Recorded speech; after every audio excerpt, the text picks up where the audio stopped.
ini kita akan belajar mengenai sifat-sifat periodik unsur. Video ini kita akan membahas mengenai sifat jari-jari atom. Jari-jari atom dapat didefinisikan sebagai jarak antara inti atom dengan kulit terluar yang masih terisi elektron. Bila kita anggap atom berbentuk bulat dengan inti atom dan elektron pada kulit yang mengelilinginya, inti atom, jari-jari atom kita anggap seperti jari-jari lingkaran, di mana diukur dari jarak antara inti ke elektron terluar. Namun, pada kenyataannya, lintasan elektron atau kulit tidak berbentuk lingkaran, guys. Dan di model mekanika kuantum sudah dijelaskan bahwa elektron hanya ditemukan di daerah kebolehan jadian terbesar yaitu orbital. Jadi, kita hanya akan melihat kemungkinan persebaran elektron dalam atom, di mana daerah persebaran elektron ini dikenal dengan awan elektron. Di samping itu, elektron terus bergerak yang membuat pengukuran jari-jari atom dari kedudukan intinya menjadi lebih sulit dilakukan. Misalnya, pada suatu waktu, elektron berada di posisi ini, dan jari-jari atomnya menjadi sebagai berikut. Namun, pada waktu berikutnya, elektron tersebut dapat berada di posisi ini, dan jari-jari atomnya akan seperti berikut. Sehingga nilai pengukurannya menjadi berubah-ubah. Karena itu, para ahli melakukan pengukuran jari-jari atom pada saat dua atom sejenis berikatan, atau pada saat kedua atom berada pada jarak yang paling dekat. Jari-jari atom dihitung dari jarak antara dua inti atom dibagi 2. Berikutnya, kita akan melihat bagaimana sifat periodik jari-jari atom dalam tabel periodik.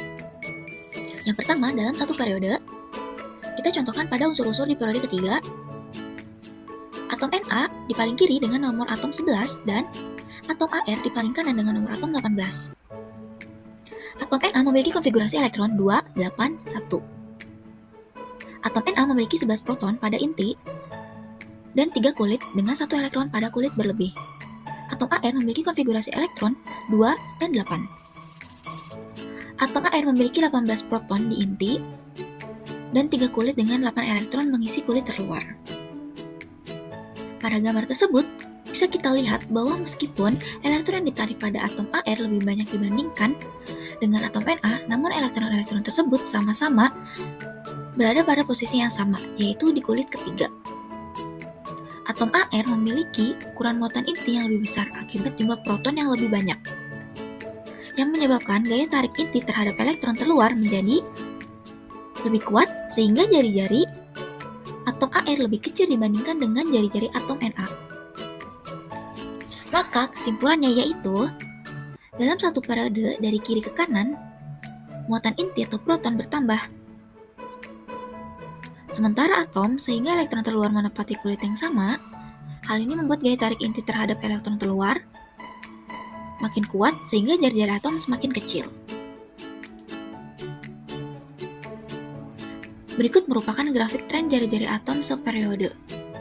Dan kita contohkan kembali pada periode 3, sumbu Y merupakan jari-jari atom dan sumbu X merupakan nomor atom. Tadi kita sudah bahas bahwa secara umum dalam satu periode, dari kiri ke kanan jari-jari atom semakin kecil, dan atom Na, Mg, dan Al, jari-jari atom semakin kecil dan dipengaruhi oleh ikatan logam. Kemudian turun ke Si hingga ke Cl yang dipengaruhi oleh ikatan kovalen.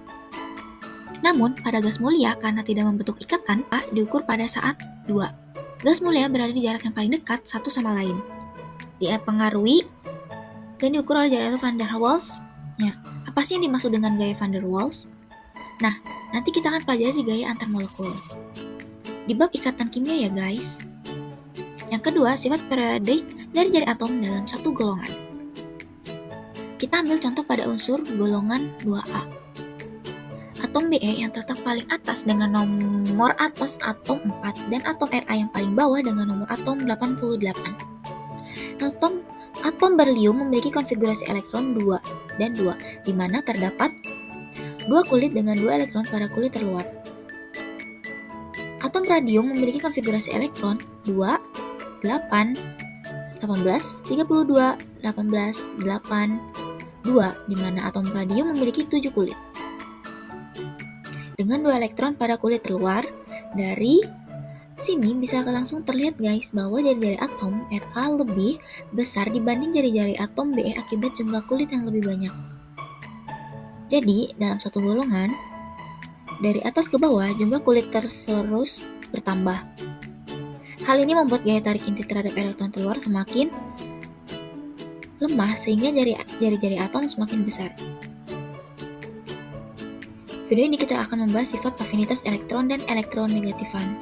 Afinitas elektron dapat didefinisikan sebagai energi yang menyertai suatu atom berwujud gas untuk menangkap satu elektron pada kulit terluar membentuk ion negatif. Penangkapan satu elektron oleh suatu atom disebut juga dengan afinitas elektron pertama. Persamaan reaksinya dapat kita tuliskan sebagai berikut. Nilai afinitas elektron pertama umumnya bernilai negatif, artinya melepaskan energi. Namun dapat juga bertanda positif atau membutuhkan energi atau bernilai nol. Afinitas dapat kita artikan juga sebagai kemampuan. Berarti afinitas elektron yaitu kemampuan atom menarik atau menangkap elektron. Tren afinitas elektron pada tabel periodik dalam satu periode dari kiri ke kanan secara umum semakin besar. Sama halnya dengan energi ionisasi. Sifat afinitas dalam satu periode juga dipengaruhi oleh bertambah muatan inti atau proton yang mengakibatkan gaya tarik inti terhadap elektron makin kuat. Dalam satu gaya kegolongan dari atas ke bawah juga sama guys, afinitas elektron secara umum semakin rendah akibat pertambahan kulit yang membuat gaya tarik inti semakin lemah. Nilai afinitas elektron yang diukur pada suatu atom juga dapat digunakan untuk memprediksi kereaktifan unsur non-logam guys, karena unsur non-logam biasanya lebih stabil atau mencapai konfigurasi oktet dengan menangkap elektron. Saat atom menangkap elektron yang kedua, atau afinitas elektron yang kedua, dan seterusnya, pasti seluruh membutuhkannya energi sehingga nilai afinitasnya bertanda positif, misalnya pada oksigen. Afinitas elektron pertamanya bernilai negatif, namun afinitas elektron keduanya bernilai positif. Hal ini disebabkan gaya tarik inti semakin berkurang akibat tolak elektron pada kulit sebelah dalam tolakan elektron pada kulit sebelah dalam ini tersebut juga dengan efek perisai atau shielding efek sama halnya seperti energi ionisasi. Nilai afinitas elektron juga bergantung pada konfigurasi elektron suatu atom guys, seperti yang kita jelaskan sebelumnya. Yang mempengaruhi trennya yaitu jumlah muatan inti dan jumlah kulit yang mempengaruhi gaya tarik inti. Namun, bila kita perhatikan lebih detail, berbeda dengan energi ionisasi yang lebih teratur trennya untuk afinitas, elektron memiliki banyak penyimpangan, misalnya afinitas elektron pada golongan 2 dan 8. Nilainya positif guys, atau di beberapa buku diberikan nilai 0. Hal ini dipengaruhi oleh konfigurasi elektron yang penuh pada subkulit S di golongan 2 dan di subkulit P di golongan 8. Hal ini dipengaruhi membuat keduanya lebih stabil dan sulit untuk menangkap elektron. Lalu, pada golongan 7, dengan afinitas elektron tertinggi dibandingkan golongan lainnya, terdapat penyimpanan pada unsur fluorin dengan klorin, di mana afinitas elektron unsur fluorin lebih kecil dibandingkan afinitas elektron unsur klorin. Ukuran atom fluorin lebih kecil dibandingkan dengan ukuran atom klorin. Hal ini berdampak pada densitas elektronnya. Jari-jari atom fluorin yang kecil membuat gaya tarik inti sangat kuat, sehingga elektron akan tertarik lebih dekat ke inti dan lebih rapat. Densitas elektron lebih besar. Hal ini akan membuat elektron yang ditangkap merasakan gaya tolak elektron pada kulit sebelah dalam atau efek perisai menjadi lebih besar dan gaya tarik inti menjadi lemah. Sedangkan pada atom klorin densitas elektron lebih rendah, sehingga tolakan elektron sebelah dalam tidak sebesar jika dibandingkan pada atom fluorin dan gaya tarik intinya menjadi kuat. Akibatnya atom klorin lebih mudah menangkap elektron. Kemudian afinitas elektron golongan 7 yang secara keseluruhan masih lebih besar dibandingkan dengan afinitas unsur golongan 6 yang disebabkan oleh gaya tarik muatan inti yang lebih besar. Ada pula unsur nitrogen yang memiliki afinitas elektron bernilai 0. Hal ini dijelaskan berdasarkan konfigurasi elektronnya, yaitu 1s2, 2s2, 2p3. Pada subkulit P, konfigurasi elektronnya setengah penuh, di mana masing-masing orbital berisi elektronnya mengisi tunggal. Kan kita sudah mengetahui bahwa konfigurasi ini bersifat stabil. Ketika nitrogen menangkap elektron dan mengisi ke orbitalnya, akan ada elektron yang berpasangan, sehingga terjadi tolakan muatan sejenis yang membuat unsur nitrogen sulit untuk menangkap elektron. Nah, sampai sini bisa kita pahami ya guys. Selanjutnya kita akan membahas sifat logam. Karena logam satu unsur dapat didefinisikan sebagai seberapa mudah atom kehilangan elektron dan karakter non-logam berhubungan dengan kemampuan menangkap elektron, berdasarkan sifat logam, unsur-unsur dapat dikelompokkan menjadi logam, non-logam, dan metaloid. Pada tabel periodik, kita dapat melihat garis bertingkat seperti tangga yang dimulai dari boron. Semua elemen, tetapi garis tersebut akan dikalkulasi sebagai logam kecuali hidrogen. Logam berwujud padat kecuali reksa yang berwujud cair. Logam umumnya mengkilap, konduktoris yang panas, yang baik, dan mudah ditempa, kecuali untuk unsur yang membatasi garis anak tangga.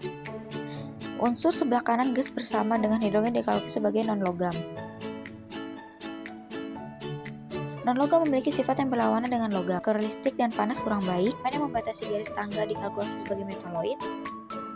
Elemen yang membatasi metaloid, non-logam memiliki sifat yang merupakan perpaduan antara logam dan non-logam. Satu periode dari kiri ke kanan. Pada umumnya, sifat logam semakin menurun karena gaya tarik elektron. Inti atom semakin kuat sehingga lebih sukar untuk kehilangan elektron. Karakter logam meningkat dari atas ke bawah dalam satu golongan, ini dengan bertambahnya kulit sehingga gaya tarik elektron dengan inti semakin lemah. Dan suatu atom lebih mudah kehilangan elektron.